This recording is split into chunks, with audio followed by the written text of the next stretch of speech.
Alright, that was a hot lap around Monza in the McLaren 720S GT3. You can see here a 147.8. That's really fast for me, in all honesty, around here, so I'm happy with the lap.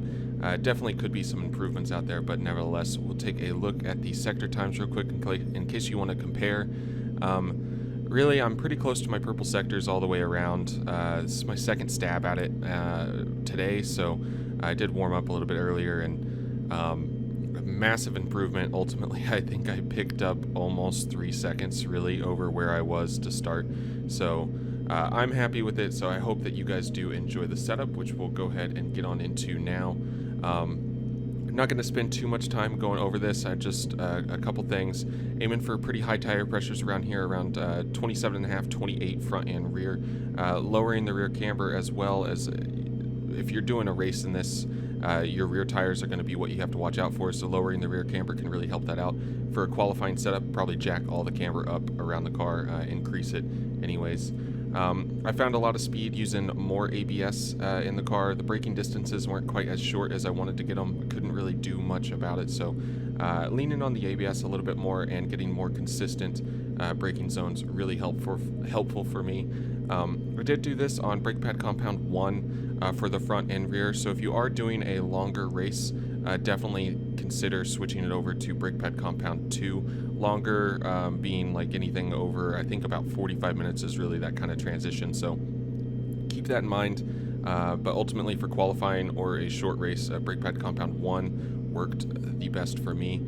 On the suspension side of things, lowering the brake bias, this is really a good range for me, about 57.4 to 58%. Somewhere in that range was really good for the track conditions I was driving in. Stiffened the car up a little bit and then added quite a bit of anti-roll bar to the front. Really helped the stability of the car, especially in the chicanes around the track.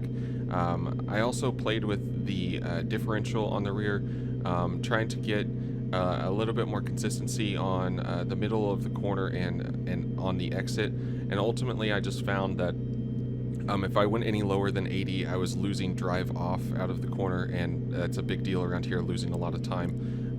But increasing it, it just made the car a little bit more unstable and pushy kind of in the middle of the corner, so actually keeping that on the standard value on 80.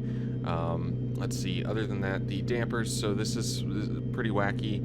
We're running really soft, fast bump and fast rebound. You might want to stiffen these up if the car feels a little bit too jiggly as you kind of go around the track. Ultimately, I'm doing this just because of the curbs around here and the consistency of being able to hit them and it not just absolutely kill you.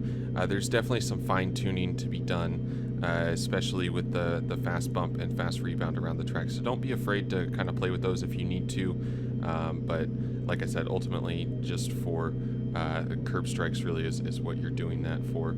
Other than that, I did raise the rear of the car up by 1 click. In all honesty, lower it, raise it, it doesn't really matter. Around anywhere around where it was on 64 millimeters and up to about 68 millimeters doesn't really make a huge difference. Even adding a little bit of wing to the car doesn't really make a huge difference. It just kind of understeers a little bit more on corner exit. You lose out a tiny amount on the straights, so if you need a little bit more security from the car, you could bump the wing up to 3. I was still getting about the same straight line speed. You'll probably be a little bit easier to draft off of though on the straight, so just kind of keep that in mind. Nevertheless, there is the setup for Monza, the first one in the McLaren 720S GT3 around here. I hope you all enjoy it. If you do, let me know in the comments below, and if you have any feedback for honestly anything on the setup or the secret shortcut I seem to be missing around Monza, let me know in the comments below. I hope you all enjoy. Thank you so much for watching. I'll catch you on the next one. Bye bye.